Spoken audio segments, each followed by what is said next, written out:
Hello friends, welcome to Tamil Comic Mania. Last வீடியோல ஜிஹே டாயான்னு கூப்பிட்டதை பார்த்து நம்ம அது டாயானான்னு யோசிச்சிருப்பான். ஆவியல் நம்ம கிட்ட ஆல்ரெடி உங்களுக்கு முன்னாடியே தெரியுமான்னு கேட்டா நம்ம அதுக்கு வாய்ப்பே இல்லைன்னு யோசிச்சான். டாயானா அமைதியா இருந்தா. நம்ம பக்கத்துல இருந்த சிவஹோவை பார்த்து ஹாய் சிவஹோன்னு சொன்னா. சிவஹோவும் முடிஞ்சிட்டு ஹாய் சொன்னா. பக்கத்துல இருந்த டாயான் அமைதியா இருக்கிறத அவன் நோட்டீஸ் பண்ணான். அதுக்கப்புறம் ஸ்நாக் கவுண்டர் கிட்ட எப்போ இருந்து நீ சிவஹோட ஃப்ரெண்டான அவன் ஒரு ஹாபியல் நம்ம கிட்ட சொல்ல வர்றதுக்குள்ளேயே அவன் கெட்ட பசங்களோட சுத்துறவன். அவன் ஒன்னும் உன்னை புள்ளி பண்ணலையும் ஜிஐ கிட்ட கேட்டு வந்தா. கண்டிப்பா எல்லாம் நம் சிரிச்சுட்டே சொல்லி அவன் என்கிட்ட நல்லா தானே நடந்துக்கிறான். லாஸ்ட் டைம் பார்க்கல கூட பார்த்தேன்னு நினைச்சு அதுக்கப்புறம் என்னாச்சுன்னு யோசிச்சான். பின்னாடி சோகமும் அதை கேட்டுட்டே போனா. ஆமா, நாங்க பட்டர் ஸ்காட்ச் கூட விளையாடணும்னு நம் சொன்னான். இதை கேட்டு ஷாக் ஆகி சியோஹோ திரும்பி பார்த்தான். அவனும் சியோஹோவும் அந்த பூனை கூட எப்படி விளையாண்டோன்னு சொல்லி காட்டிட்டு இருந்தான். சியோஹோ அதை பார்த்து முழிச்சான். சியோஹோ ஜங் விளையாண்டானான்னு ஜிஹே கேட்டா. ஆமா, அவனுக்கு பூனைங்கன்னா பிடிக்கும். ஒன்னால பட்டர் ஸ்காட்ச் கூட விளையாண்டோன்னு நம் சொன்னான். இதை சுத்தி இருந்த எல்லாரும் கேட்டுட்டு இருந்தாங்க. அவனோட மெமரிக்கு என்னாச்சு? இங்கி அந்த சுண்டலி பார்க்கத்தான் சின்னது, ஆனா முன்னாடி நடந்ததை யோசிச்சா. உன்னோட பெரியவன் இங்கி கதைச்சு. நான் நம்ப மாட்டேன்னு சியோகோ சொன்னா. சரி என்னமோ, நான் நம்மோட மெமரிய மாத்த போறேன். நீ என்ன பார்க்கவே இல்லை சரியா? இப்படிதான் மெயின்டைன் பண்ணணும். இது மறுபடியும் நடந்தா அவனோட பழைய ஞாபகங்கள் திரும்ப வந்துடும் இங்கி சொல்லுச்சு. நீயே உன்னோட எல்லா எனர்ஜியும் யூஸ் பண்ணி அவனோட மெமரியை அழிச்சு அவன் கண்ணை சரி பண்ணணும். உன்னை அப்படி வீக் ஆக்கிக்கிறது பெரிய ஆபத்து இல்லையான்னு சியோகோ கேட்டான். இங்கி சோகமா யோசிச்சு, நமக்கு சாதாரண லைஃப் வாழ்றதே சந்தோஷம்தான். அது மட்டும்தான் அவன் எதிர்பார்த்தான். சாதாரண விஷயம் கூட அவனுக்கு சாத்தியமா இல்லாததா இருந்தது. எல்லா நாளும் அவனுக்கு ஒரு கெட்ட கனவா இருந்துச்சு. ஆனா அவன் அவனோட பெஸ்ட பண்ணி கைவிடாம இருந்தா. ஆனா அவன் நினைக்கிற அளவுக்கு அவன் ஸ்ட்ராங் இல்ல. அவனுக்குள்ள அவ்வளவு பயம் இருக்கு. அவன் அப்படி இருக்கிறது என்னால தாங்கிக்க முடியல. அதனால நான் அவனுக்கு லைஃபோட பிரைட்டான சைடை காட்ட ஆசைப்பட்டேன். அவனுக்கு வெளியே நல்ல மக்கள் இருக்காங்கன்னு காட்ட ஆசைப்பட்டேன். அவன் மறுபடியும் சிரிக்கிறதுக்காக. நான் அவனோட அந்த மெமரிஸையும் அந்த தழும்பியை விட்டு வச்சா அவன் எவ்வளவு நாள் தாக்கு பிடிப்பான்னு தெரியாதுன்னு இங்கே சொன்னத அவன் இப்ப ஸ்கூல்ல நினைச்சு பார்த்தான். படஸ்காச்சா, ஆமா செம்ம கியூட்டான பூனைன்னு கஷ்டப்பட்டு சிரிச்சுட்டே சொல்லி இந்த ஒரு வாட்டி நான் அதை மெயின்டைன் பண்றேன்னு நினைச்சு திரும்பி நடந்தான். பக்கத்துல இருந்த டாயோன் இதுக்கு மேல ஏன் வெயிட் பண்ணணும், இது தப்பா இருக்காது நினைச்சு நம் கிட்ட போய் ஹே நம் பார்த்து ரொம்ப நாள் ஆச்சு, நான் திரும்ப கொரியாக்கு வந்துட்டேன்னு சொன்னா. நம்ம அதை கேட்டு ஷாக் ஆகி பழச நினைச்சு பார்த்தான். அவனும் டாயோன்னு சின்ன வயசுல பார்க்ல உட்காந்துட்டு இருந்தாங்க. ஹே டாயோன், நீ பார்க்க எப்படி இருப்பேன்னு யோசிக்கிறேன்னு நாம் சொன்னான். நல்லாதான் இருப்பேன்னு அவ பதில் சொன்னான். நம் திருன்னு ஒழிச்சு கொஞ்ச நேரம் அமைதியா இருந்தான். வேற என்ன தெரிஞ்சுக்கணும்னு டாயோன் கேட்டா. நீ அடுத்த வேற போறேன்னு சொன்னாலன்னு நாம் கேட்டான். ஆமா, என் அப்பாக்கு இதுக்கு மேல கொரியால இருக்க எந்த காரணமும் இல்லைன்னு சொன்னாருன்னு அவ பதில் சொன்னான். அப்ப நான் இனிமே உன்னை பார்க்க முடியாதா? ஆனா யாருக்கு தெரியும், ஒருவேளை அவங்க என் கண்ணை சரி பண்ணலாம், உன்னை மீட்டும் பண்ணலாம். நான் என்ன சொல்ல வரேன்னா, எனக்கு உன்னை பிடிச்சிருக்குன்னு நாம் சொன்னான். டாயன் அவனை பார்த்து யோசிச்சு நம்மோட மண்டையிலே அடிச்சு, நான் கிளம்பும் போது ஏத சொல்ற, ஆனா நான் தான் உன்னை ஃபர்ஸ்ட் கண்டுபிடிப்பேன்னு யோசிக்கலையா? அப்படி ஒரு நாள் வந்தா நான் அவன்கிட்ட வந்து பார்த்து ரொம்ப நாள் ஆச்சுன்னு சொல்லுவேன். அப்புறம் எனக்கும் உன்னை பிடிச்சிருக்குன்னு சொன்னா. இதை கேட்டு நம் சிரிச்சான். இப்ப கரண்ட்ல டாயோன்லி நீயா அதுன்னு நம் கேட்டான். ஆமா நான்டா. ஆனா நமக்கு நீதானா இது? உன் கண்ணுக்கு என்னாச்சு? நீ சர்ஜரி பண்ணிக்கிட்டியான்னு கேட்க வர்றதுக்குள்ளேயே நம்ம அவளோட வாயை பத்தி நான் இதெல்லாம் அப்புறம் சொல்றேன்னு வேகமா சொன்னான். அவ்வளவு ஷாக் ஆகி சரின்னு சொன்னான். இதெல்லாம் பின்னாடி நின்று யோகா பாத்துட்டு இருந்தான். டாயான் சிரிக்கிறாளான்னு ஹோனும் ஷாக் ஆகி 3 பேரும் பாத்துட்டு இருந்தாங்க. சியோகாவும் ஆபியோலும் எவ்வளவு க்ளோஸ் இவங்க ரெண்டு பேரும், ரொம்ப கம்ஃபர்டபுளா இருக்காங்களே, நான் உங்களுக்காக சந்தோஷப்படணும். ஆனா நான் ஏன் சந்தோஷமா இல்லைன்னு யோசிச்சாங்க. ஹே, ஃப்ரைடே டின்னருக்கு ஜாயின் பண்றியா? ஜின் என் ஃப்ரெண்ட்ஸை கூப்பிட்டு வர சொன்னா. நம் டாயன் கிட்ட சொன்னா. சூப்பர், நம்ம எல்லாரும் ஒன்னா இருக்க போறோம் ஜிய சொன்னா. நம் பின்னாடி திரும்பி சியோஹோ நீயும் வான்னு கூப்பிட்டான். அப்ப பின்னாடி இந்த 3 பேரும் அதை கேட்டு ஷாக் ஆனாங்க. ஃப்ரைடே 6 மணிக்கு பஸ்காக ஜின் ஹாபியோல் நாம் 3 பேரும் ரோட் கிராஸ் பண்ண வெயிட் பண்ணிட்டு இருந்தாங்க. அங்க ஒரு காரும் இருந்தது. அதுக்குள்ள இருந்தவன் இந்த மாதிரி பொடி பசங்களை கண்காணிப்போன்னு நினைச்சு கூட பாக்கலன்னு சொன்னான். அவங்க 3 பேரும் பஸ் ஏற போறப்போ கார்ல நான் போட்டோ எடுத்தான். அப்ப ஜின் அந்த காரை நோட்டீஸ் பண்ணி அந்த காரை நான் அடிக்கடி பாக்கலான்னு யோசிச்சான். வீட்டுக்கிட்ட, பார்க் கிட்ட, ஸ்கூல் கிட்ட, இப்ப இங்கேயோ யார் இவங்கன்னு யோசிச்சான். 3 பேரும் பஸ் விட்டு இறங்கினாங்க. அப்ப ஜின் திரும்பி நீங்க போங்க, நான் சீக்கிரம் வந்து ஜாயின் பண்றேன்னு சொன்னான். எங்க போறேன்னு ஹாபியோல் கேட்டா. நான் ஒரு விஷயத்த தெரிஞ்சுக்க போறேன்னு அந்த கார் கிட்ட வந்தான். இன்னொரு பக்கம் ஜிஹே நீ என்ன பண்றன்னு கேட்டா. ஆப்போசிட்ல சியோஹோ நின்னு என்னன்னு கேட்டான். நீதான் வரலன்னு சொன்னியன்னு அவ கேட்டா. நான் என் மனசை மாத்திக்கிட்டேன், நான் அதை கூட பண்ணக்கூடாதுன்னு சியோஹோ பதில் சொன்னான். இல்ல, ஆனா நீ நிஜமாவே நம்ம கூட க்ளோஸ் ஆன ஹோன பின்னாடி பயந்து போய் நின்னு கேட்டா. அதே டைம்ல அங்க ஹாபியோலும் நம்ம வந்தாங்க. ஹாபியோல் உன் வாய்ஸ கேட்டு நான் இவ்வளவு சந்தோஷப்படுவேன்னு நினைக்கலன்னு ஹோனம் பயந்துட்டே சொன்னான். அப்ப நம்மால இருந்த இங்கி ஹே என் விசுவாசமான அடிமை தானே இதுன்னு சொல்லுச்சு. பக்கத்துல ஹாபியோல் ஹே சியோஹோ நீ வரமாட்டேன்னு நினைச்சேன்னு சியோஹோ கிட்ட கேட்டான். அப்ப இங்கி மறுபடியும் நீ வர முடிவு பண்ணியா? நீ அடிக்கடி இந்த பசங்களோட வெளியே போ, ரொம்ப நல்ல பசங்க, ரவுடி மாதிரி சுத்தாதுன்னு சொல்லுச்சு. நம்ம இங்கிய பிடிச்சு அவனுக்கு நீ பேசுறது கேட்காதுன்னு சொன்னா. அப்ப சியோஹோ இங்கிய வாய மூடுன்னு மனசுல நினைச்சு வெளியவும் வாய மூடுன்னு சொல்லிட்டான். அவன் அத ஹாபியோல் கிட்டதான் சொல்றதா அவன் நினைச்சுக்கிட்டா. இல்ல அதையெல்லாம் எக்ஸ்பிளைன் பண்ண வர்றதுக்குள்ள சரி நான் ஏதாவது சொல்லியிருந்தா சாரி கோமா சொல்லிட்டு ஹாபியால் போனா. இங்கே நம்மண்டியில உட்காந்து ஹே இன்னைக்கு நம்ம பார்பிக்யூ சாப்பிட போறோம்னு சொல்லிச்சு. உன பார்க்காத மாதிரி இருக்கணும்னா நீ வாயை மூடிட்டு இருக்கணும்னு சியோஹோ மனசுல நினைச்சான். முன்னாடி ஜிஹே அவங்க நிஜமாவே ஃப்ரெண்ட்ஸான்னு கேட்டான். ஜின் ஏன் இன்னும் வரலன்னு ஹோனம் பயந்தான். சும்மா இருங்க கைஸ், யுவர் ஹைனஸ் யோஹோ நம்ம வாய மூட சொல்றாருன்னு ஹாபியா கடுப்பா சொன்னான். டாயன் எங்க அவ வரதா சொன்னாலேன்னு ஜிஹே யோசிச்சா. அதே டைம்ல டாயன் அம்மா கிட்ட கிளம்புறதா ஜாலியா சொல்லிட்டு வெளியே வந்தா. அவ கஷ்டப்படுவான்னு நினைச்சேன், ஆனா அவளுக்கு எப்படியோ நல்ல ஃப்ரெண்ட்ஸ் கிடைச்சிட்டாங்கன்னு அம்மா நினைச்சாங்க. ஆனா அவங்க கையிலயும் அந்த டார்க் மார்டலை கண்ட்ரோல் பண்ற ரிங் இருந்தது. இன்னொரு பக்கம் நம்மளோட போட்டோவை கையில வச்சுட்டு அவன் கையில ரிங் இல்லையேன்னு ஒருத்தன் சொல்ல, எனக்கும் தெரியும், எனக்கு கேட்டா இவன் ஒரு சாதாரண பையன்தான், ஆனா அத டைம் பாத்துக்கும், எப்படியோ சீக்கிரம் ஆரம்பிச்சிரும், இப்ப காருக்கு போலாம்னு சொன்னா. அப்ப அங்க ஜீன் வந்து என்ன ஆரம்பிக்க போகுதுன்னு கேட்டான். யார் இவன்? இவன் அந்த பையன் கூட இருந்தவன் தானே நம்ம யோசிச்சான். அவன் பக்கத்துல இருந்த இன்னொருத்த வா போலாம் நம்ம அமைதியா இருக்கணும்னு சொல்லி நடந்தான். அப்ப ஜின் அவனை போட்டோ எடுத்தான். அப்ப டாட்டூ போட்ட ஒருத்தன் ஜின்னோட போனை தூக்கி போட்டு அவனை செவுத்துல தள்ளி சொன்னா கேளு, மரியாதையா இங்க இருந்து போயிருன்னு சொல்றதுக்குள்ளேயே ஜின் அவனோட கைய பிடிச்சு யாரா நீ, எதுக்காக நம்ம பத்தி பேசிட்டு இருக்கீங்கன்னு கேட்டான். இந்த பக்கம் ரெஸ்டாரண்ட் கிட்ட இங்கி சியோஹோ கிட்ட நீ ஏன் போய் பார்க்க கூடாது, நம்ம யாரோ கவனிச்சிட்டு இருக்காங்க, ஜின் அதை நோட்டீஸ் பண்ணி அங்க போயிருக்கான்னு நினைக்கிறேன், அவங்க அந்த டார்க் மாடல் சம்பந்தப்பட்ட ஆளா இருக்கலாம்னு சொல்ல சியோஹோ ஷாக் ஆனா. பின்னாடி நம் நின்னு இங்கி அங்க என்ன பண்ணதுன்னு யோசிச்சான். சியோஹோட தோல் மேல உட்காந்து இங்கி நமக்கு ஹாய் சொல்லுச்சு. பக்கத்துல சியோஹோட காதுல நீ என்ன பாக்கல, நீ என்ன பாக்கல, நீ என்ன பாக்கலன்னு சொல்லுச்சு. சே இந்த வேறன்னு சொல்லி அவன் இங்கே கீழே தள்ளி விட்டான். அது போய் கீழே விழுந்தது. நம்ம அதை பார்த்து ஷாக் ஆனா. என்னாச்சு, ஏதாச்சும் நீ பாத்தியான்னு சோஹோ கேட்டான். நம் ஷாக் ஆகி ஒன்னும் இல்லைன்னு சொன்னா. ஒரு டைம் ரவுடினா எப்போ ரவுடிதான் சொல்லி இங்கே அடிப்பட்ட மாதிரி நடந்துச்சு. சியோஹோ நான் கொஞ்சம் வெளியே போறேன், சீக்கிரம் வந்துடுறேன்னு சொல்லி அங்கிருந்து நடந்தான். ஜின்னிங் அந்த டாட்டு போட்ட ஆளை கீழே தள்ளி அவனோட சட்டையை கலர்னா. அவன் பாடி நல்லா பஃப் ஆகி இருந்தது. கிட்ட நடந்து போனா. அதை பார்த்த அந்த ஆளு இவன் ஸ்கூல் தான் படிக்கிறானா, ஆனா இப்ப பின்வாங்க கூடாது, இங்க இருந்து போகணும்னு யோசிச்சான்.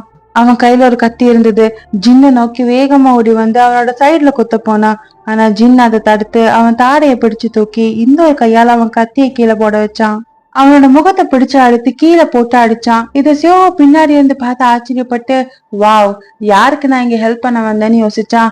ஜின் அந்த ஆளை பிடிச்சு தூக்கி சொல்லு எதுக்காக ஃபாலோ பண்றான்னு கேட்டு பின்னாடி சத்தம் கேட்டு திரும்பி பார்த்தான். சியோஹோவை பார்த்து இங்க என்ன பண்றேன்னு கேட்டான். சியோஹோ என்ன சொல்றதுன்னு தெரியாம முடிச்சான். திடீர்னு ஷாக் ஆனா.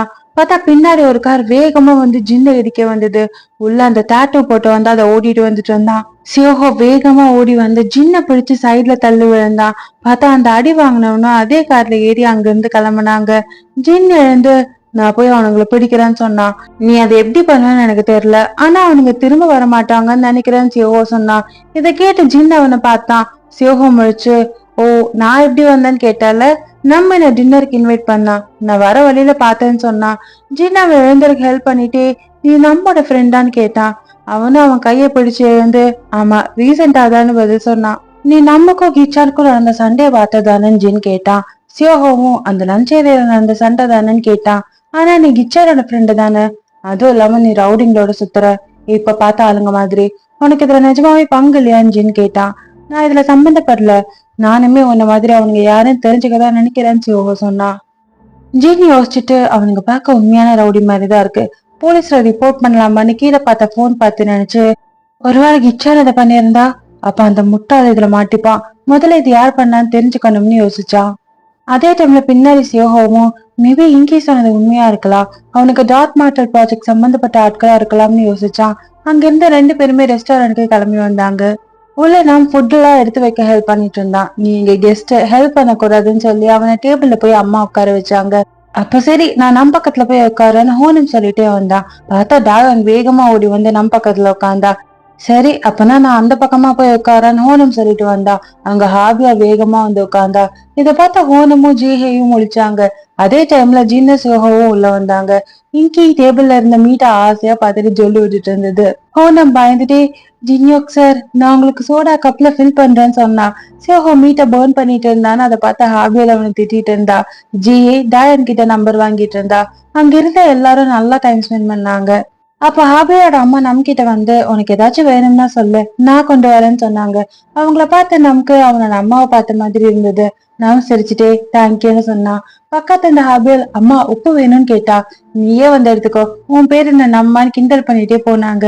நம்ம அதெல்லாம் பார்த்து சந்தோஷமா இருந்தான். கீழே அந்த இங்கி அவனை பார்த்துச்சு. நான் ஹாப்பியா இருக்கேன், ரொம்ப ரொம்ப ரொம்ப ஹாப்பியா இருக்கேன்னு சொல்லுச்சு. நம்ம அதை பார்த்து சிரிச்சு சந்தோஷப்பட்டான். அப்ப ஹாபியல் நாம் கேட்டா, ஹே தாத்தாட்ட சொல்லிட்டுதான் நீங்க வந்தேன்னு கேட்டா. இல்ல சொல்லல, அவர் எப்பவும் கொஞ்சம் பிஸியா இருக்காரு, நைட் தூங்கும் போதுதான் பேசுவேன்னு நம் சொன்னா. வாவ் ரொம்ப ஒர்க் பண்றாரு போல, அவரு போய் ரொம்ப நாள் ஆச்சுலன்னு ஹாபியல் சொன்னா. அது கேட்ட நம் இப்ப வந்து நான் கால் பண்ணி பாக்குறேன்னு சொல்லி அவர் என்ன பண்ணிட்டு இருப்பாருன்னு யோசிச்சான். அதே டைம்ல தாத்தா அந்த டார்க் மேட்டர் சிம்பிள் போட்ட பாக்ஸ் ஓபன் பண்ணி பார்த்தாரு. மறுபக்கம் ரூம்ல ப்ரொஃபசர் அந்த ஒத்த கண்ணுக்காரன்ட்ட அந்த கிழமை இவ்வளவு வருஷம் கழிச்சு பதில் தெரிஞ்சுக்க நினைக்கிறான்னு சொல்லி போன் எடுத்து கொடுத்து நான் ஒரு வலை வச்சிருக்கேன்னு சொன்னாரு. பார்த்தா அந்த பக்கம் பாக்ஸஸ்ல தாத்தாவுக்கு பாம்பு செட் பண்ணியிருக்கான் இந்த ப்ரொஃபசர். அந்த போன் அவன் கையில கொடுத்து அந்த வலையில அவன் மாட்டிக்கிட்டான். நீ பண்ண வேண்டியதெல்லாம் இந்த பட்டனை பிரஸ் பண்றது மட்டும்தான்னு சொன்னாரு. அது அழுத்துற ப்ரொஃபசர் சொல்லி அவன் அழுத்தாம முடிச்சான். கோமா அதை அழுத்துன்னு சொன்னாரு. ஏன் அழுத்தாம இருக்க, நீ இந்த மாதிரி இல்லையே, எதுக்காக தாங்கிற? அப்பனா நான் உன்னை தப்பா புரிஞ்சிட்டு இருக்கேனான்னு கேட்டதோ அவனுக்கு அவன் தாத்தா கிட்ட எதுக்காக நீங்க ப்ரொஃபசர் ஜங்க இவ்வளவு நம்புறீங்கன்னு கேட்டது ஞாபகம் வந்தது. அப்ப தாத்தா அவன் கிட்ட ஏன் நம்ப கூடாது, இந்நேரம் உனக்கு அவரை பத்தி நல்லா தெரியும், அவரு நான் செய்யற வேலையில ரொம்ப ரொம்ப அர்ப்பணிப்போட செய்யறாரு, நீ வர வர ரொம்ப கேள்வி கேக்குற, என்னதான் ஆச்சு உனக்கு, மறந்துடாத உனக்கு ஏதாவது பேசணும்னா நான் இருக்கேன்னு சொல்லியிருப்பாரு. அந்த ஒரு டைம்ல ப்ரொஃபசர் கிட்ட தாத்தா வந்திருக்காருன்னு சொன்னப்போ ஒரு ஆள் வயசாகி தனிமையில இருந்தா அவங்க மனசுக்கு பிடிச்ச மனுஷங்களோட பேசுறதுக்காக இயங்குவாங்க.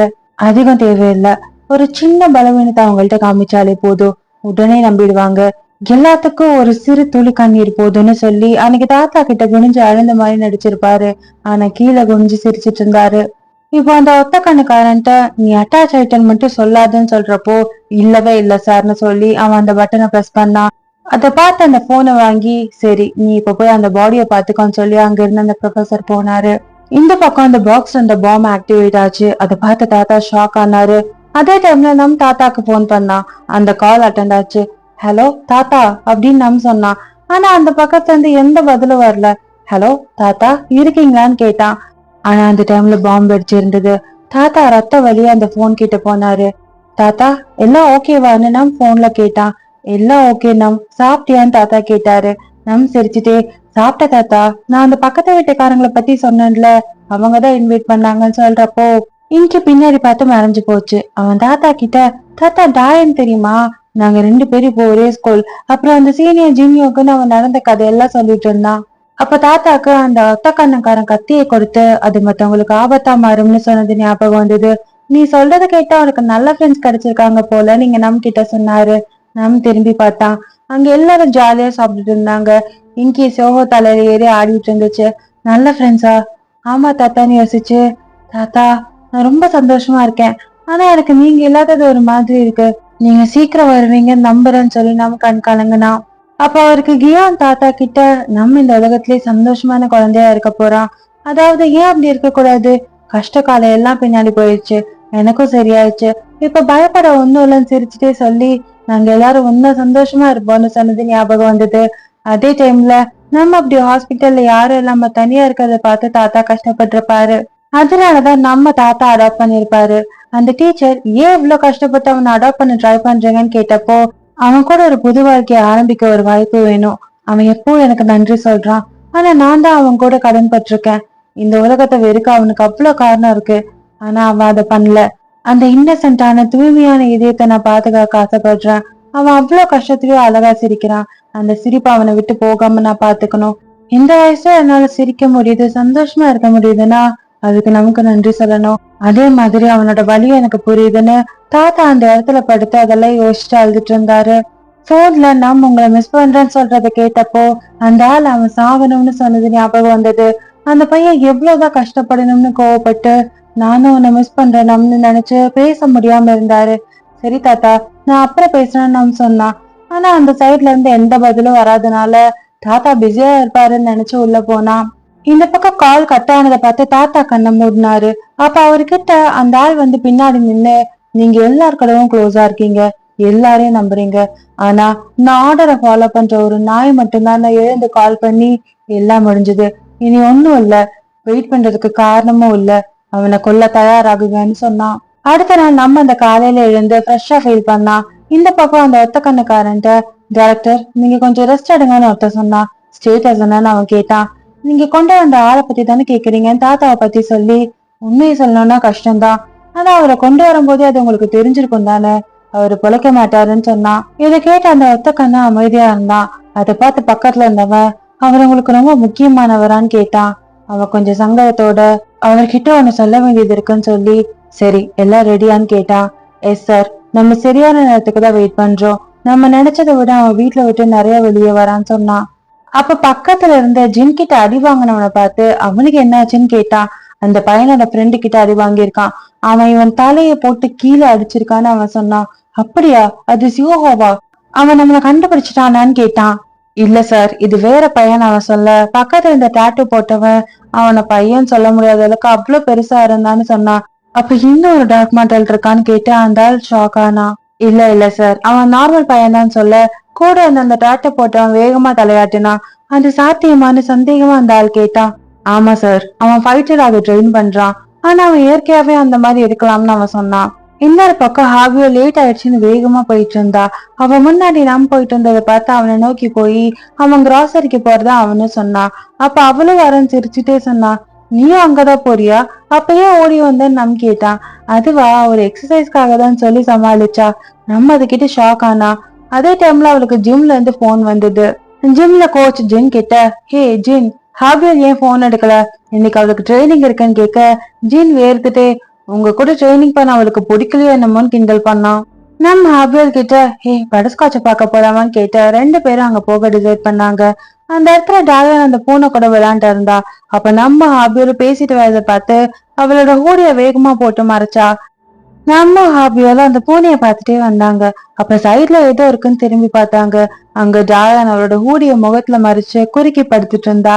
அவங்க ஒருவேளை தூங்குறாங்களோன்னு நம்ம கேட்டான். அந்த போஸ்லயான ஹாபியோ கேட்டான். நான் ஏன் இப்படி ஒளிஞ்சிருக்கணும்னு தெரியலேன்னு டாயோன்னு நினைச்சா. அவங்க ரெண்டு பேரும் அந்த பூனை கூட விளையாடிட்டு இருந்தாங்க. அப்ப ஹாபியல் நம்ம கிட்ட, ஹே நீ எங்க வீட்டுல குளிச்சு என் அண்ணோட ட்ரெஸ்ஸ போட்டி, அது இன்னும் நீ கொடுக்கவே இல்லைன்னு கேட்டா. என்ன தரலையா, சரி வீட்டுக்கு போனது தரேன்னு நம்ம சொன்னா. இதை கேட்ட டாயன் முடிச்சா. ஜின் ஏதோ சந்தேகப்படுவான்னு ஹாபியல் சொல்ல, அவங்க கிட்ட கீஸ் தொலைஞ்சிருச்சுன்னு உண்மையை சொல்லலாம்னு நம்ம கேட்டான். அப்பதான் டாயனுக்கு புரிய வந்துச்சு. சரி என்னமோ, நீ சியோவா கூட உண்மையாவே ஃப்ரெண்டா இருக்கியான்னு அவ கேட்டா. ஆமா ஏன்னு நம்ம கேட்டான். அவனை பத்தி நான் கெட்ட ரூமர்ஸ் கேள்விப்பட்டிருக்கேன். ஒரு வாட்டி சியோஹாவை தேடி ஒரு கும்பல் வந்தது, ஸ்கூலே குழப்பத்துல இருந்தது. அதை கேட்ட ஸ்டூடெண்ட்ஸோட அம்மாவும் அப்பாவும் கோவப்பட்டு வந்து கேட்டாங்கன்னு அபியல் சொன்னான். ஆனா அவன் பார்க்க நல்ல பையமா தான் தெரியுதுன்னு நம்ம சொன்னான். நல்லவனா இல்லையான்னு பத்தி பேசல, ஆனா அவன் கொஞ்சம் கோளாறுதான். அதுவும் இல்லாம அவன் நல்லவன்னு உனக்கு எப்படி தெரியும், அவன் கூட நீ கொஞ்ச நாள் தானே பழகுனன்னு அவ கேட்டா. என்னால சொல்ல முடியுது, அவனோட வாய்ஸ்ல அவனோட பேச்சுல. நீயும் தான் ஹாபியோல், நீயும் நல்ல பொண்ணுன்னு நம்ம சொன்னான். அதை கேட்ட ஹாபியோலுக்கு பிளஷ் ஆச்சு. அவ எழுந்து நின்னு கத்தி, இல்ல நான் ரொம்ப கெட்ட பொண்ணு, நான் உன்னை விட்டு முன்னாடி கடைக்கு போக போறேன், பாரு நான் கெட்ட பொண்ணுன்னு அவ சொல்ல. இல்ல நீ இப்போ நல்ல பொண்ணுதான் நம் சொல்லி அங்க இருந்து நடந்து போனாங்க. டாயன் அதை பார்த்து அவன் இன்னும் மாறல, அவங்க ரெண்டு பேரும் இன்னும் லவ் பண்ணலாதானு யோசிச்சா. இன்னொரு பக்கம் அந்த ஒத்த கண்ணுக்காரன் போன்ல, அவனை எப்படியாச்சும் நம்ம பிளான் போட்டு இடத்துக்கு கூப்பிட்டுவாங்க, அவன் தனியா இருக்கப்ப அவனை பிடிங்கன்னு சொல்ல. மூணு பேரும் அந்த பக்கம் எஸ் ஆயின்னு சொன்னானுங்க. அப்ப அந்த டாட்டா போட்டவன், சார் கைய மீறி போன வெப்பனை யூஸ் பண்ணலாமான்னு கேட்டான். இல்ல வேண்டாம், அவனை எந்த சூழல்லையும் தூண்டாதீங்க, அந்த டார்க் மாட்டரை தூண்டினா அப்புறம் எல்லாம் முடிஞ்சிரும்னு அந்த ஆள் சொன்னான். அவன் அதை கேட்டு புரிஞ்சது சாருன்னு சொல்றப்போ அவன் கண்ணாடிய தட்டுற சத்தம் கேட்டு பார்த்தான். சியோஹோ ஆப்போசிட்ல. வாங்கறதுக்குன்னே வருவீங்களாடா, இவ்வளவு சீக்கிரம் வருவீங்கன்னு நான் நினைக்கலன்னு சியோஹோ சொன்னான். இவன் எப்படி இங்க வந்தான் அவன் கேட்கும் போதே சியோஹோ அந்த கண்ணாடியை உடைச்சான். 10 வருஷமா அந்த மாதிரி ஆளுங்களை கண்டுபிடிக்கிறதால இதெல்லாம் எனக்கு கை வந்த கதையாயிடுச்சு. யார்கிட்ட பேசுற? உன் பாஸ் ஆன சியோகம் அவன் சட்டையை போயிச்ச கேட்டு அவன் முகத்திலே ஒரு எத்து விட்டான். அந்த ஆள் அவனை பிடிக்க வரப்போ சியோகோ ஜம்ப் பண்ணி கீழே இறங்கினான். கடுப்பாகி அந்த காரை விட்டு இறங்குறப்போ சியோகம் அந்த டோரோட அவனை சாத்தினா. அவன் முகத்துல மறுபடியும் அடிபட்டுச்சு. நீ வெளியே வரணும்னு நான் சொல்லவே இல்லையேன்னு சியோகம் சொன்னான். உள்ள 2 பேரும் கோவப்பட்டானுங்க. டேட்ட போட்டவன் அடிக்க கீழே இறங்க ட்ரை பண்ணப்போ பக்கத்துல இருந்தவன் தடுத்து வேணாம் போலாம் அவனை தூண்டுறான்னு சொன்னான். அவனை கோவப்பட்டு கார் எடுத்துட்டு அங்கிருந்து வேகமா போனான். சியோகோ அதை பார்த்து சிரிச்சான். அந்த கார்ல இருந்தவனு முழிச்சான். பார்த்தா அங்க ஒரு முட்டி சந்து. காரை பின்னாடி எடுக்க போனப்போ சியோகோ அந்த குப்பை கண்டெய்னர் போட்டு தடுத்தான். பேட்டோட வந்து இப்ப நீ வெளியே வரலான்னு சொன்னான். போர்ல அந்த ஒத்த கண்ண கொஞ்ச நேரத்துல நான் அங்க வந்துருவேன் சமாளிங்கன்னு சொன்னான். அவனுங்க 2 பேரும் அவனை அடிக்க கீழே இறங்கி கத்தியோட வந்தானுங்க. அப்ப நான் நினைச்சது சரிதான், இவனுக்கு சாதாரண ரவுடிங்க எல்லாரும் சிவா யோசிச்சான். அப்ப மாஸ்க் போட்டவன் கத்தியை எடுத்துட்டு சிவா கூட சண்டை போட போனான். சிவா அவன் பேட்டால அந்த ஒரு கத்தியை தட்டி விட்டான். இன்னொரு கையில இருந்த கத்திய வச்சு குத்த வரப்ப சிவா அதுல இருந்து விலகுனான். அப்ப பின்னாடி அந்த மொட்டை வந்து அவரை வேகமா பிடிச்சு கீழே தள்ளினான். சிவா அவன் மேல ஏறி உட்காந்து அந்த நக்கலை வச்சு அவனை போட்டு அடி அடின்னு அடிச்சான். அப்ப மாஸ்க் போட்டு அவன் கத்திய வச்சு மூக்குல ஒரு அறுத்து போட்டு அவன் சைட்ல கத்திய வச்சு குத்துனான். சிவா அவனை பஞ்ச் பண்ணி கீழே தரனான். அவன் எழுந்து நின்னு அவன் அடிப்பட்ட இடத்த பாக்குறப்போ மறுபடியும் அந்த மொட்டை ஓடி வந்து அவனை பிடிச்சு கீழே தரனான். சிவகவும் முடியாம கீழே வேண்டான். கத்தி குத்து வாங்கி ஒருத்தர் சண்டை போட்டு நான் பார்த்தது இல்ல. இவன் சாதாரண பையன் இல்ல. சியோஹோஜாங் இந்த சின்ன வயசுல டார்க் மாட்டர் ப்ராஜெக்ட்ல சம்மந்தப்பட்டவங்களை தூக்குற அவ்வளவு பேர் கூட சண்டை போட்டு இன்னும் உயிரோடு இருக்கிறது மிராக்கிள் தான். நீ எங்களை தடுக்கிறத பார்க்க கியூட்டா இருக்கு, ஆனா இவ்வளவு கேவலமா ஃபைட்டிங் ஸ்கில்ல வச்சு எப்படி உயிர் பழைக்கிறதுங்கிறது ஆச்சரியமா இருக்குன்னு அந்த மாஸ்க் போட்டவன் சொன்னான். நீ சொல்றது சரிதான், நான் சாவோட விளிம்புலதான் எப்போ இருந்திருக்கேன். ஆனா நான் எப்பெல்லாம் தோத்துருவேன்னு நினைக்கிறேனோ, எப்பெல்லாம் எனக்கு நான் செத்துருவேன்னு நினைக்கிறேனோ அப்பதான் அதோட உண்மையான பலக்காக எனக்கு தருதுன்னு சொல்லி அவனோட சைட்ல சருவு இந்த கத்தியோட அவன் எழுந்தான். அப்போ சிவாவோட கண்ணு டார்க்கா இருந்தது. அதை பார்த்து அந்த ஆளுங்க ஷாக்கானானுங்க. நீங்க யாருன்னு எனக்கு தெரியல, ஆனா கத்திய வச்சு நல்லா விளையாடுறீங்கன்னு அந்த கத்திய கையில வச்சுட்டு அவன் சொன்னான். அந்த மாஸ்க் போட்டவன் அவனை அடிக்க வர சிவா அவன் கையில வச்சு இந்த கத்திய அந்த ஆளோட கால் முட்டியில தூக்கி போட்டு அவன் முகத்திலேயே எட்டி வச்சான். பின்னாடி இந்த மொட்டை அதை பார்த்து ஷாக் ஆகி அவன் டார்க் மாற்றல், அவன் ஒரு மான்ஸ்டர்னு சொல்லி பயந்தான். அந்த டைம்ல கரெக்டா அந்த ஒத்த கண்ணுக்காரன் வந்தான். உள்ள கார்ல அவனுங்க அடிபட்டு கிடந்தானுங்க. சிவகம் அந்த செவுத்துல உட்காந்து கடைசியா சந்திச்சிட்டோம்னு சொன்னான். உன் பேரை பார்த்தப்ப நான் நம்பலன்னு சொல்லி அவன் முன்னாடி நடந்தது யோசிச்சான். இவன் பேரு சியோஹோஜாங். அப்பா யாருன்னு தெரியல, அனாதைலத்துல இருந்தான். இவ்வளவு வருஷமா குற்ற செய்யற கும்பல தேடி டார்க் மாட்டர் ப்ராஜெக்ட்ல சம்மந்தப்பட்டவங்களை தேடான்னு சொன்னது நினைச்சு நீ 10 வருஷமா பிஸியா இருந்து போலன்னு கேட்டான். அது சொன்னா புரியாது. அந்த ஆள் ப்ரொஃபசர் எப்படி இருக்கான்னு சியோகோ கேட்டான். உன் அப்பாவை பத்தி கேட்கிறியான்னு அந்த ஆள் கேட்டான். சியோகோ கீழே குதிச்சு அக்கனா இது என்ன ஏதோ ஜோக்கான்னு கேட்டான்.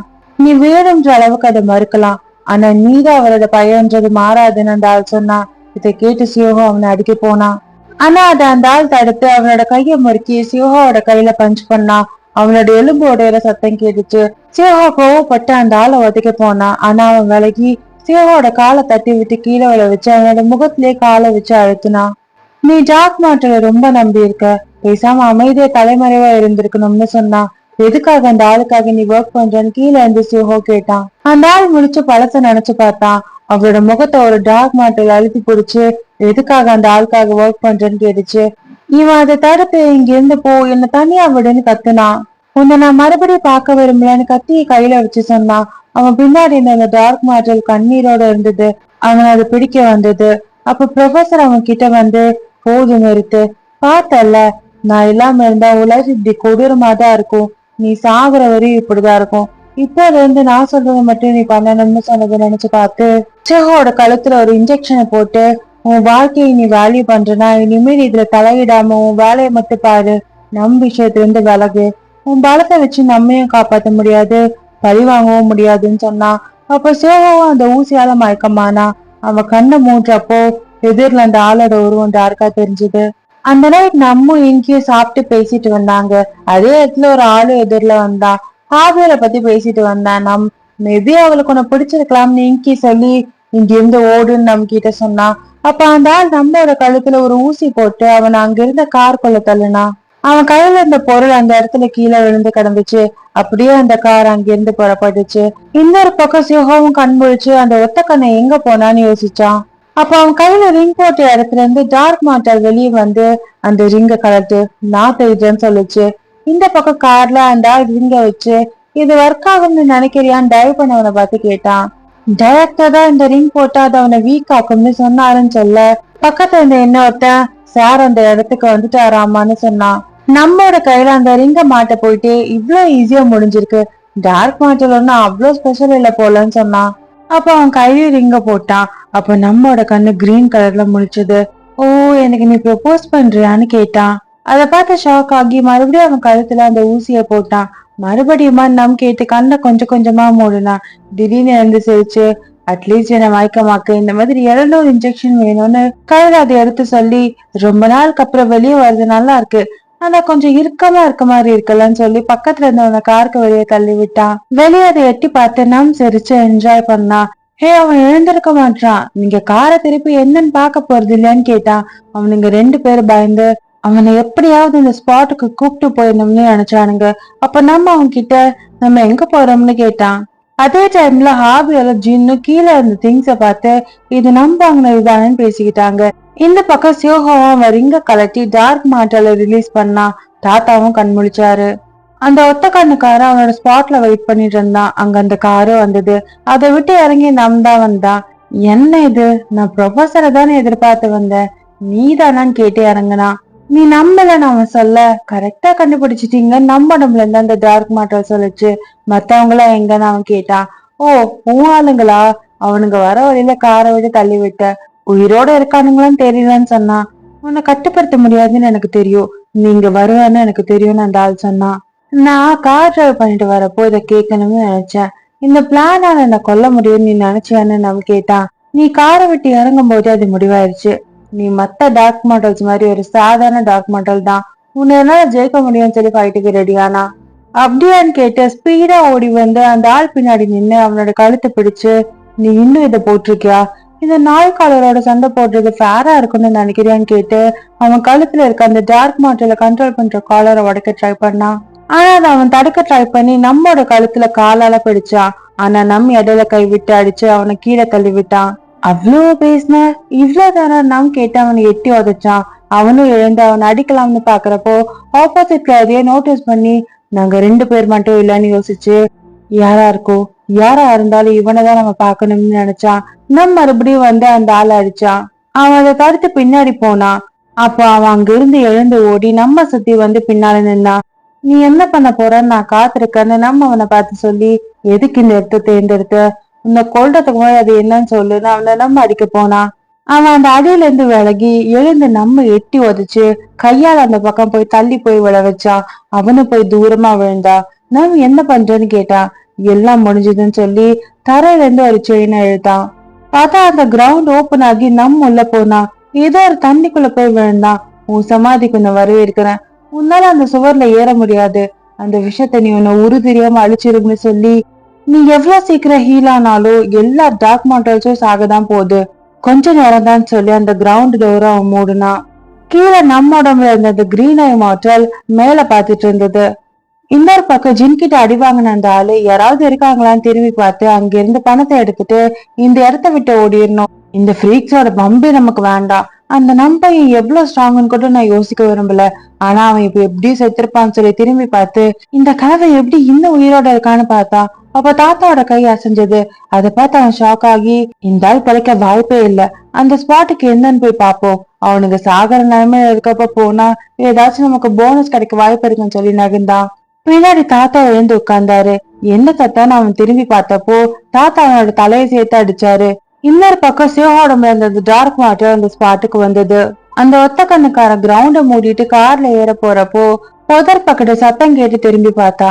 நான் நினைச்சது சரிதான், அங்க யாரோ இருக்காங்கன்னு யோசிச்சு கார்ல இருந்து கன்னை எடுத்து அந்த புதரை நோக்கி எய்ம் பண்ணான். அப்ப அங்க இருந்து சிவா வெளியே வந்தான். அவனை பார்த்த அந்த ஆளு, உன் கையில இந்த ரிங்க நீ கழட்டிட்டியா, நீ அதோட கண்ட்ரோல்ல இருக்கான்னு சொன்னான். இந்த பையனுக்கு கொஞ்சம் தைரியம் அதிகம் இருக்கு, இதுக்கு மேல என்னால வெளியே வர முடியலன்னு அந்த டார்க் மாட்டலோட கைய பார்த்து சொல்லுச்சு. இன்னும் கொஞ்ச நேரத்துல சியோகாவும் டார்க் மாட்டலா மாறிடுவான், அவன் அதைதான் ஆசைப்படுறதா இருந்தா அப்ப அவனை கொல்றதை தவிர எனக்கு வேற வழி இல்லைன்னு சொல்லி அவன் ஷியோஹாவை ஷூட் பண்ணான். அது ஷியோவோட கண்ணத்தை உரசிட்டு போச்சு. அவனுக்கு சரியா குறி வைக்க தெரியலன்னு சொல்லி வேகமா அவனை அடிக்க போனான். எதிரில அவன் ஷூட் பண்ணிட்டேதான் இருந்தான். ஆனா அதுல இருந்து விலகி ஷியோஹா அடியில இருந்து அந்த ஆளை பஞ்ச் பண்ணான். அந்த ஆள் மறுபடியும் அவனோட கண்ணால ஷூட் பண்ணான். பார்த்தா புல்லட்ஸ் இருக்க மேக காணோம். இதுதான் தேற்றியன்னு ஷியோஹா அதை கையில வச்சுட்டே கேட்டு அத ஷியோஹா அவனோட முகத்திலேயே விட்டு எறிஞ்சான். கிட்ட ஓடி வந்து அவனோட வயித்துல அவன் கையால குத்துனான். ஆனா அது உள்ள போல. என்ன ஸ்டீல் பிளேட்டட் ப்ரூஃபான்னு கேட்டான். அப்ப அந்த ஆள் கையில இருந்த ஊசியை எடுத்து டக்குன்னு ஷியோஹோட கழுத்துல கொத்துனான். அதை பார்த்த ஷியோஹோ சாக்கானா. டார்க் மாடல்ஸ் அடக்க நிறைய வழி இருக்கு. நீ தூங்குறப்போ உன் மூளையில புல்லட் இறக்கி உன்னை சாவடிக்கிறேன்னு சொல்லி அவன் அந்த புல்லட் மேக போட்டு திரும்பி பார்த்தான். அங்க ஒரு கார் வந்தது. நீங்க என்ன உயிரோடு இருக்கீங்களான்னு ஷாக்கா கேட்டான். தாத்தா கார் விட்டு இறங்கி வலியோட நம்ம எங்கன்னு கேட்டாரு. கீழே இந்த சோஹோ அந்த ஆள் பார்த்து இவனை பாத்தீங்களா, இவனுக்குள்ளேயே டார்க் மாடல் இருக்கு. ப்ரொஃபஸரோட எக்ஸ்பெரிமெண்ட்னால இந்த மாதிரி மான்ஸ்டர்ஸ் உருவாயிருக்கு. இந்த மாதிரி மாறதுக்கு முன்னாடியே நான் அவனை முடிச்சுட்டேன். அவன் அங்கதான் இருக்கான்னு சொல்லி அந்த கிரவுண்ட கை காட்டுனான். பார்த்தா அந்த ஹாஸ்பிட்டல் அந்த பசங்க அந்த கிரவுண்டர் ஓபன் பண்ணிட்டு இருந்தாங்க. அதை பார்த்து அந்த ஷாக் ஆகி இவனுக்கு எப்படி வந்தானுங்க, அப்ப இவங்கதான் அந்த புதர்ல ஒளிஞ்சிருந்ததான்னு அவன் ரியலைஸ் பண்ணான். அவன் எப்படி ஆல்ரெடி செத்துருப்பான். அவனால மேல வர முடியாதுன்னு அவன் சொல்றப்பவே அந்த கிரவுண்ட்ல இருந்து மேல வெளியே வந்து குதிச்சான். நீ இந்த பிளான் பண்றப்போ சில விஷயத்த பார்க்க தவறிட்ட. ஒண்ணு, இந்த உடம்புல இருக்க டார்க் மாட்டர் ஜோன்ல சீக்கிரமே தன்னை ஹீல் பண்ணிக்க முடியும்னு சொல்றப்ப அவனோட கண்ணு ரெட் கலர் ஆச்சு. இன்னொன்னு, என்னோட பவர்ஸ்னு கிரீன் டார்க் மாட்டர் சொல்லி என் பவர் எந்த உடல் பலமும் தராது, ஆனா மத்தவங்கள பொம்மை மாதிரி ஆட வைக்கும். அது என்னோட கண்ணாவும் காதாவும் செயல்படும்னு சொல்லி பின்னாடி அந்த பசங்களை டார்க் மார்டல் கண்ட்ரோல் பண்ணுச்சு. இன்னொரு பக்கம் கிச்சான், நான் சொல்றத நம் பொய் சொல்றான், ஏன் என்ன யாரும் நம்ப மாட்டீங்க, இங்க பாரு, நான் அடிக்க சில பசங்களை ஏற்பாடு பண்ண, ஆனா அவங்க உண்மையா ரவுடி இல்ல, நாங்க தான் அடி வாங்கணும். அந்த பசங்களை அடிச்சு அவன் ஹாஸ்பிட்டல்ல இருக்க வச்சா ஜின் கிட்ட சொல்லி இங்க பாருன்னு கதவை திறந்தான். பார்த்தா அந்த ரூம்ல அங்க யாருமே இல்ல. அங்க ஒருத்த மட்டும் இருக்கிறது கிச்சா நோட்டீஸ் பண்ணி அவன் கிட்ட போய் இங்க இருந்தவங்கள பாத்தீங்களான்னு கேட்டான். பார்த்தா அங்க பார்க்டா இருந்தான். அவங்க எல்லாரும் டிஸ்சார்ஜ் ஆகி போயிட்டாங்கன்னு அவன் சொன்னான். அவனும் அந்த கிரீன் ஐ வாட்டரோட கண்ட்ரோல்ல தான் இருந்தான். இந்த பக்கம் அந்த ஆளு இங்கேயே வந்தீங்க அந்த மாஸ்டர்னு சொல்றப்போ ஓடி வந்து அந்த ஆளோட உடம்புல பஞ்ச் பண்ணா. அவனோட கை முதுகு வழியா வெளியே வந்தது. அவன் மூச்சு விட முடியாம திணறினா. நீதான் மாஸ்டர், நீ எப்போ இப்படி அமைதியா இருக்கிறது எனக்கு ஒரு மாதிரி இருக்குன்னு சொன்னான். இதனாலதான் உன்னை நான் அழைச்சிட்டு வந்தேன், உன்னால இங்க இருந்து தப்பிக்க முடியாதுன்னு சொல்லி அவன் கையில இந்த பட்டனை பிரஸ் பண்ணா. அப்ப அந்த காட்டுல பாம்பு அடிச்சுது. அந்த இடத்துல தீ பரவ ஆரம்பிச்சது. அந்த ஆள் நோக்கி கன்னை எய்ம் பண்ணான். உன் கை அது ஹீல் ஆயிடுச்சுல, டார்க் மேட்டர் யூஸ் பண்ணி கேட்டான். அதே டைம்ல அந்த ஆள் அவனை ஷூட் பண்ணான். நம்மளோட உடம்புல இருந்து ஒரு டார்க் மாட்டல் செத்து போச்சு. அப்ப திடீர்னு அவனோட வாயை திறந்து அந்த ஆளோட கைய கடிச்சான். அவன் வழியில கீழே விழுந்து, உன் விதியை யாராலையும் மாத்த முடியாது, நீ அந்த உடம்புலயே சாக போறன்னு அந்த ஆள் சொன்னான். எல்லா டார்க் மாடல்ஸும் முடிச்சா நான் சாக மாட்டேன். கியா உடம்புல இருக்க எல்லா டார்க் மாடல்ஸையும் அடக்கி அவனோட ஞாபகத்தை எரேஸ் பண்ணிருக்கான். ஆனா அதை நான் மறுபடியும் எழுப்பி இந்த உடம்போட நாங்க எல்லாரும் தப்பிக்க போறோம். அந்த ஞாபகம் எவ்வளவு ஆழமா போய் ஒளிஞ்சிருந்தாலோ ஒரு துளி ஞாபகத்தை தோன்றுனா போதும், வெள்ளம் மாதிரி அணையை உடைச்சிட்டு வெளியே வரும். எங்கேயோ பார்த்த முகத்தையும் எங்கேயோ முகந்த ரத்த வாடையும் போதும்னு சொல்லி அந்த டார்க் மாட்டர் வெளியே வந்து நம்மோட முகத்தை பிடிச்சு எழுந்துரு, உண்மையை தெரிஞ்சுக்க வேண்டிய நேரம் வந்தாச்சுன்னு சொல்லுச்சு. அப்ப இங்கி முன்னாடி வந்து நிறுத்துன்னு கத்துச்சு. இங்கி அந்த டார்க் மாட்டரை கண்ட்ரோல் பண்ண ட்ரை பண்ணுச்சு. ஒரு வழியா கடைசியா முடிச்சிட்டியா, ஆனா ரொம்ப லேட் பண்ணிட்டான்னு சொல்லுச்சு. இங்கி திரும்பி பார்த்துச்சு. பார்த்தா அந்த பசங்க நம்மோட முகத்தை பிடிச்சு அந்த ஆளை அவங்க கிட்ட காட்டினாங்க. பின்னாடி இந்த இங்கி வேண்டான்னு கத்துச்சு. ஆனா அவனோட ஞாபகங்கள் வர ஆரம்பிச்சது. அவன் சின்ன வயசுல அந்த ஆளை பார்த்திருப்பான். அந்த ஆள் போனதும் அவங்க டின்னர்ல உட்காந்து சாப்பிட்டாங்க. அப்ப அங்க யாரோ கதவோட லாக்க பிரஸ் பண்ற சத்தம் கேட்டு 4 பேரு திரும்பி பார்த்தாங்க. வெளியே யாரோ அந்த லாக்க கிளவுஸ் போட்டு பிரஸ் பண்ணி உள்ள வந்தாங்க. அப்பா, அம்மா, கியான் 3 பேரும் ஷாக் ஆனாங்க. அந்த ஒத்த கண்ணுக்காரன் தான் ஹூடி மாஸ்க் எல்லாம் போட்டு வந்தான். கத்தியோடு உள்ள வந்திருந்தான். நமக்கு புரியல. அப்ப அப்பா அவனை தடுக்க ட்ரை பண்ணாரு. ஆனா அவன் கண் முன்னாடியே அந்த ஆள் அவரை குத்துனா. அந்த ரத்தம் நம்மோட முகத்துல தெரிச்சுது. அதை பார்த்த ஆடி போனா. கியா ஓடி போய் அவனை செவுத்துல சாச்சு தள்ளனா. ஆனா அந்த ஆள் அவனை கீழே தள்ளி விட்டு மேல ஏறி உட்காந்து, ப்ரொஃபசருக்கு ஒன்னு உயிரோட விட எந்த காரணமும் இல்ல, நீ ஸ்பெஷல் கேஸ்னு தெரிஞ்சதுல இருந்து அவரு உன்னையும் ஃபேமிலியும் கொல்ல பிளான் பண்ணிட்டாருன்னு சொன்னான். அந்த ஆள் ஒரு டார்க் மார்க்கல் கூட சண்டை போடுறப்போ அதை அடக்கிறதுக்கு ஒரு காலரை ப்ரொஃபசர் கொடுத்து, நீ கியானோட கூட போ, அவனோட வாழ்க்கையில சந்தோஷமா இருக்கிற நேரத்துல இருந்து அவனை எடுத்து ரொம்ப பெரிய மனவேதனைக்குள்ள தள்ளன்னு சொல்லி எழுந்து அந்த 22 டார்க் மாடல்ஸும் என்ன பண்ணணும்னு பார்க்க ரொம்ப ஆவலா இருக்குன்னு சொல்லி ப்ரொஃபசர் சிரிச்சான். கியான் கிட்ட அந்த ஆளு, நீ வெறும் எக்ஸ்பெரிமெண்ட்க்கு தேவைப்பட்ட ஒரு எலிதான், உன்னை பத்தியும் குடும்பத்தை பத்தியும் அவருக்கு கவலை இல்லைன்னு சொல்லி அவன் கழுத்துல ஒரு இன்ஜெக்ஷனை போட்டு என் வேலையை முடிக்கிற வரைக்கும் அமைதியாரு, ப்ரொஃபசர் அவனை வச்சு இன்னும் டெஸ்ட் பண்ண நினைக்கிறாருன்னு சொல்லி கியானோட கையில இருந்த அந்த ரிங்க கழட்டி ஒரு மாற்றமும் நடக்கலையேன்னு நினைச்சான். எழுந்து போய் கேஸ் டியூப் ஓபன் பண்ணி விட்டு அங்கிருந்து நடந்து அவனோட கோட்டை கழட்டி சோஃபா மேல போட்டு திரும்பி பார்த்தான். அங்க நம் பயந்து உறைஞ்சிருந்தான். பயப்படாத, நானும் சீக்கிரம் முடிச்சிடறேன்னு சொல்லி கத்தியோட கிட்ட போனான். பின்னாடி கியான் கண் முழிச்சான். ஒரே செகண்ட்ல வந்து கியான் அவனோட கைய கட் பண்ணான். அந்த ஆள் வழியில துடிச்சான்.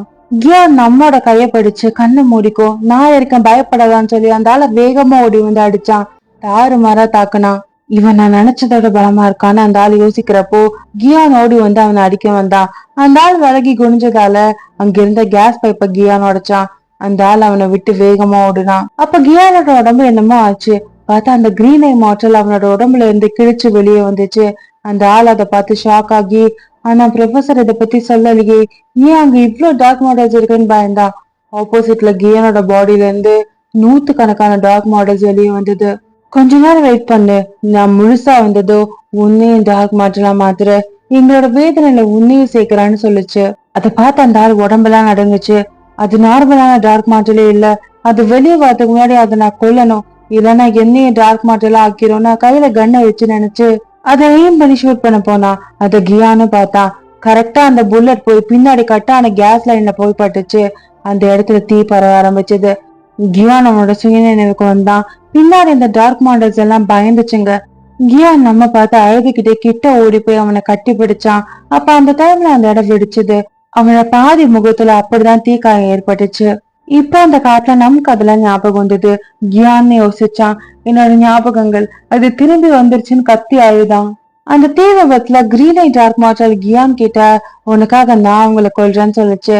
டார்க் மாற்றலாம் மாறின கியான் நமக்கு என்ன ஆகும், அவன் சாக கூடாதுன்னு கேட்டான். பழி வாங்குறதுக்கு இவ்வளவு கஷ்டப்பட முடியாது, டார்க் மாடல்ஸ் அடக்கிற திறமை உன்கிட்ட இருக்கு, ஆனா எல்லா திறமைக்கும் ஒரு எல்லை இருக்கு. உன்னால இவ்வளவு பேரோட வழியை வாழ்நாள் ஃபுல்லா தாங்க முடியும் நீ நினைக்கிறியான்னு பின்னாடி இந்த மத்த டார்க் மாடல்ஸ பார்த்து கியான் கிட்ட கிரீன் ஐ கேட்டுச்சு.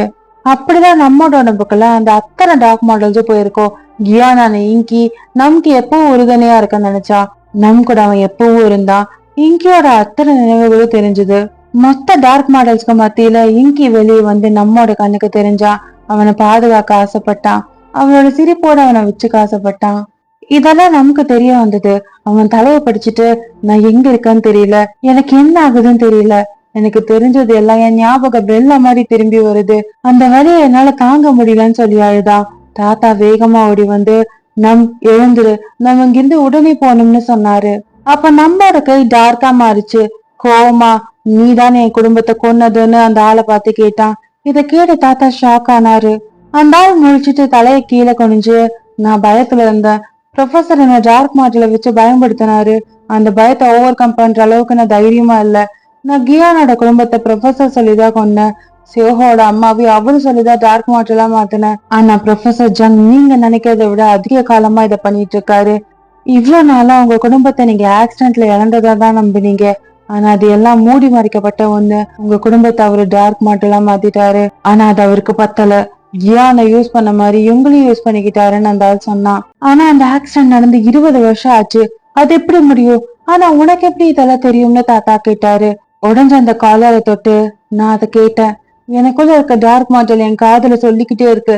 ப்ரொஃபசர் எனக்குள்ள அனுப்பிச்சு டார்க் மாடல் உங்க மகன் தானே அவன் சொல்றப்பவே அந்த டார்க் மாடல் வெளியே வந்தது. அதை பார்த்து தாத்தா உறைஞ்சு போனாரு. அந்த டார்க் மாடல் அழுதுட்டே எழுந்தது. அப்ப அந்த கிரீனை நம்மோட முகத்தை பிடிச்சு, இதுதான் டார்க் மாடல், மிஞ்சி இருக்கிறது உயிர் வாழ போராடுற மான்ஸ்டர்ஸ் மட்டும்தான், ஆனா சில சமயத்துல அவங்க சுயநினைவுக்கு வருவாங்க, என்ன மாதிரின்னு சொல்லி பின்னாடி இங்கிய அழுத்தி பிடிச்சு, சில பேர் மான்ஸ்டர்ஸ் ஆக விரும்பாம சாக ஆசைப்படுறாங்கன்னு சொல்லுச்சு. தாத்தாவோட பையன் அந்த ஆளை இழுத்துட்டு போச்சு. இன்னொரு பக்கம் சியோஹோட கையில அந்த பசங்க ரிங்க மாட்டி விட்டு அவனை கண்ட்ரோலுக்கு வர வச்சாங்க. தாத்தா, நம், கிரீனை மாடல் 3 பேரும் அவனை பார்த்தாங்க. அவங்கள பார்த்தாம, ஒருவேளை நான் என் பயத்துல மூழ்காம இருந்திருந்தா விஷயம் வேற மாதிரி இருந்திருக்கலாமோ, என் கோலத்தனத்துக்கான விலை என் முன்னாடி நிக்குது, அந்த விரக்தி நிறைஞ்ச கண்ணு, இதுதான் நான் எனக்கு உருவாக்குன நரகமான அந்த ஆள் நினைச்சா அவன் அந்த டார்க் மேட்டர் தீக்குள்ள எடுத்துட்டு போச்சு. இன்னொரு பக்கம் ப்ரொஃபசர் கையில இருந்த அந்த போன்ல அந்த ஆளோட ஹார்ட் ரேட் குறையாது தெரிஞ்சது. அதை பார்த்துட்டு இருக்கப்போ அங்க பார்க் வந்து எதுவும் பிரச்சனையான்னு கேட்டான். அதெல்லாம் இல்ல, நான் வளர்த்த நாய் ஒண்ணு செத்துருச்சு அந்த ப்ரொஃபசர் சொன்னா. அப்ப முன்னாடி போன ஜின்னையும் கிச்சானையும் பார்த்து யார் அந்த பசங்க உங்களுக்கு தெரியுமான்னு ப்ரொஃபசர் கேட்டான். இல்லன்னு பார்க் பதில் சொன்னான். இந்த பக்கம் அந்த கிரீனை நம் கிட்ட நீ நேசிச்ச எல்லாரும் அந்த டார்க் மேட்டர் ப்ராஜெக்ட்னாலதான் செத்தாங்க.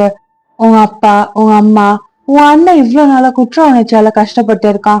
இதெல்லாம் யாரு தப்புன்னு கேட்டு இங்கியோட வாயை திறக்க முடியாத மாதிரி அழுதுச்சு. அவங்க எல்லாரும் சாகணும் வலியோட, அதுக்கு நான் ஹெல்ப் பண்றேன், அவங்க நான் கொல்றேன்னு சொல்லுச்சு. அப்ப தாத்தா நம்ம பிடிச்சு இதுல இருந்து வெளியே வான்னு கத்துனாரு.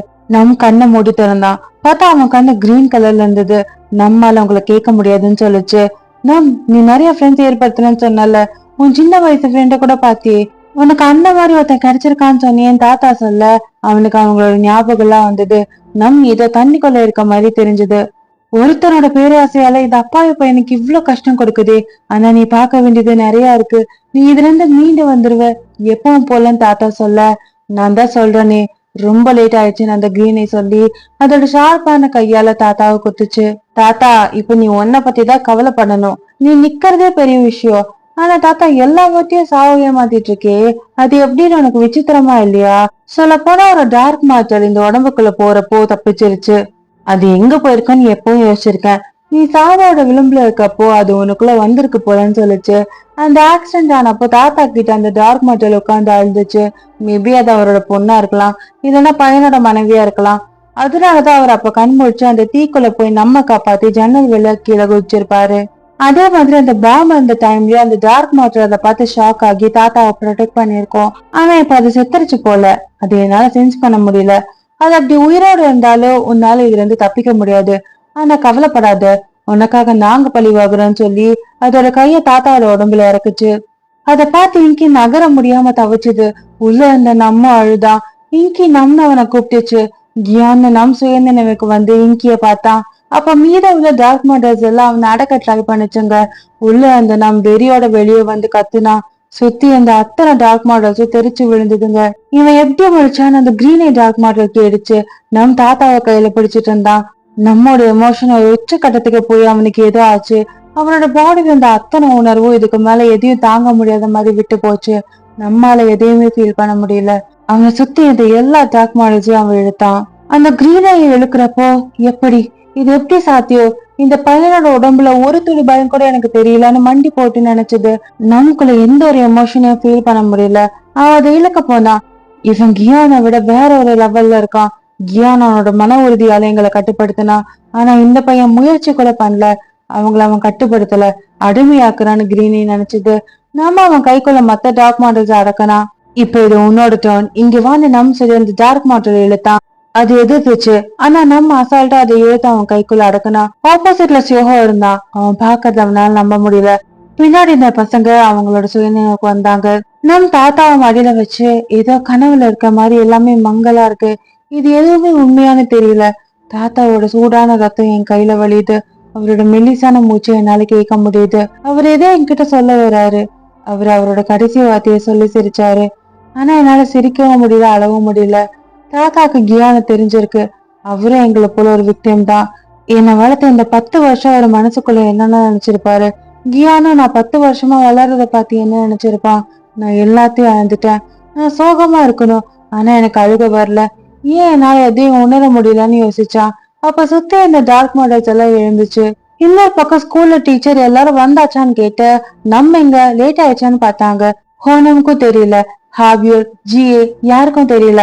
பக்கத்து கிளாஸ் அந்த டீச்சரும் சியோஹோ ஜங் எங்கன்னு கேட்டாரு. டாயனுக்கும் என்னன்னு தெரியல. ஸ்கூல்ல அந்த பசங்க ஏதோ ஆக்சிடென்டா, அந்த தீய அன்னைக்கு ரொம்ப கஷ்டப்படுறாங்களான்னு பேசிக்கிட்டாங்க. அங்க வந்து ஜின் இன்னும் வரலையான்னு கேட்டான். அவன் வீட்லயும் இல்ல, எங்க போயிருப்பான்னு ஹாபியூர் கேட்டு யோசிச்சா. அவங்க பேசுறது பின்னாடி நின்று டாயான்னு கேட்டு இருந்தா. அந்த ஈவினிங் டாயன் அவ அம்மாவோட போயிட்டு இருக்கப்போ, டாயன் எதுவும் பிரச்சனையா, ஏன் இவ்வளவு சீரியஸா இருக்கன்னு அவங்க அம்மா கேட்டாங்க. ஒன்னும் இல்லைன்னு சொன்னா. அவ அம்மா யோசிச்சு, உன்கிட்ட ஒண்ணு சொல்லணும். அப்பா இறந்தப்பவும் என் உடம்பு சரியில்லாம இருந்தப்போ ஒருத்தர் நம்ம கூடவே இருந்தாரு, ஞாபகம் இருக்கான்னு கேட்டாங்க. ஆல்ரெடி சொன்ன மாதிரி அவங்க கையிலயும் அந்த ரிங் இருந்தது. ஓ, அப்பா கூட வேலை செஞ்சாரே அவரான்னு டயான் கேட்டா.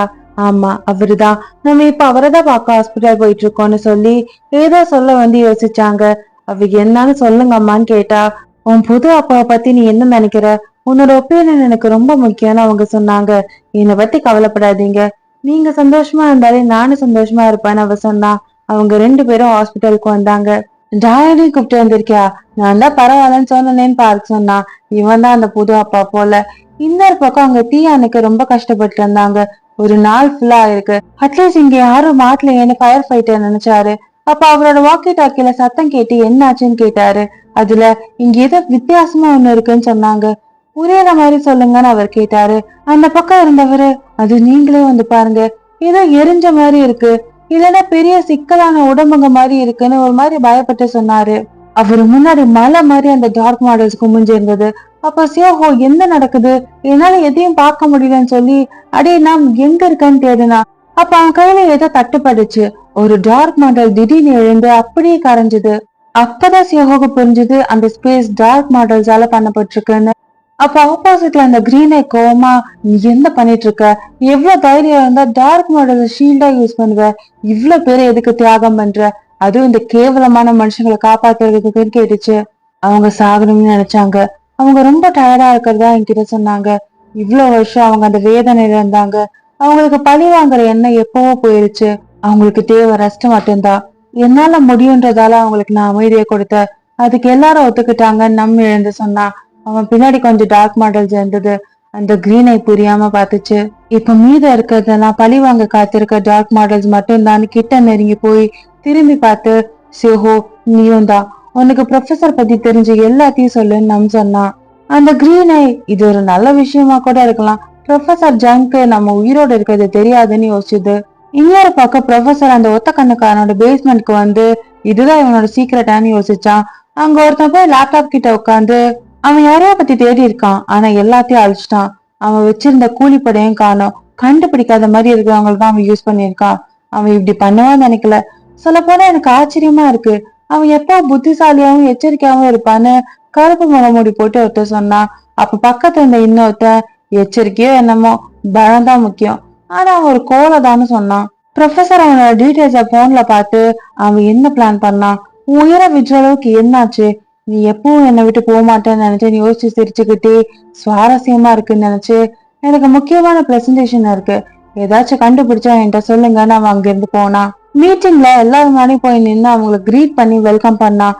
இன்னொரு பக்கம் அந்த கிரீனை நம்பிக்கிட்ட அவன் இன்னும் அந்த எக்ஸ்பெரிமெண்ட்ட பண்ணிட்டு இருக்கான்னு சொல்ல, அதே டைம்ல ப்ரொஃபசர் மீட்டிங்ல, பல வருஷமா நான் மனுஷங்களோட ஆயுதம் நீடிக்கிறதுக்காக நான் என்ன அர்ப்பணிச்சிருக்கேன். பல வருஷமா அவன் எண்ணில் அடங்காத மக்களோட உயிரை எடுத்துட்டு இருக்கான். என்னோட சப்போர்ட்டர்ஸ் ஆகிய உங்களோட நம்பிக்கை இருக்கனாலதான் என் ஆராய்ச்சி பிரபலமாச்சு. அவன் பல பேரை ஏமாத்தி அவங்களை யூஸ் பண்ணிருக்கான், இந்த ஆளு மாதிரி.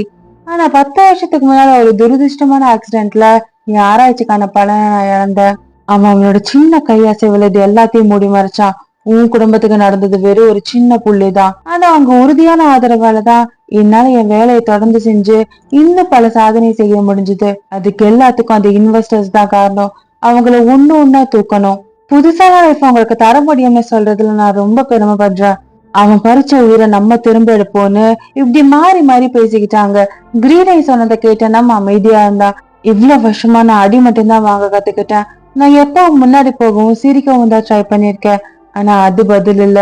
நான் சிரிச்சிருக்க கூடாது, நான் பழி வாங்குற எண்ணத்துல இருந்திருக்கணும்னு நம்ம யோசிக்கிறப்போ அவனோட கண்ணு டார்க்கா மாறுச்சு. அதே டைம்ல மீட்டிங்ல ப்ரொஃபஸரோட கையில ஏதோ ஸ்பார்க் ஆச்சு. அங்க ரிங் போட்டு எல்லாரோட கையிலயும் ஸ்பார்க் ஆச்சு. ஹாபியோட அம்மாக்கு, சியோவுக்கும் அந்த ஸ்பார்க் ஆச்சு. அந்த காட்டுல டார்க் மாட்டலோட ஷீல்டு திடீர்னு பொசுங்க ஆரம்பிச்சுது. அங்க இருந்து தீயணைப்பு வீரர் அது மனுஷங்களான ஷாக் ஆனாரு. அங்கிருந்து நம் நடந்து வந்தா. பின்னாடி இந்த பசங்க பயந்து போயிருந்தானுங்க. நம் சின்ன வயசுல தான் ஒரு மான்ஸ்டர் இல்லைன்னு கத்தி எல்லாம் சரியா போயிரும்னு நினைச்சிருப்பான். ஆனா இப்போ ப்ரொஃபசருக்கு ஒரு மான்ஸ்டர் தான் தேவைன்னு சொல்லி நம்ம அவனுக்குள்ள இந்த டார்க்கான ஆரவை ரிலீஸ் பண்ணி, அப்படின்னா நான் அவனுக்கு ஒரு மான்ஸ்டரை தரேன்னு நம்ம பழி வாங்க ரெடியானா. இங்கி டீப்பா இருந்து அதெல்லாம் பார்த்துட்டு இருந்தது. சோ இதோட சீசன் 1 முடியுது. சாரி மக்களே, என்னால கன்சிஸ்டன்டா வீடியோ போட முடியல. பட் இனிமேல் at least 10 to 15 minutes video daily upload பண்ண பாக்குறேன். தேங்க்யூ.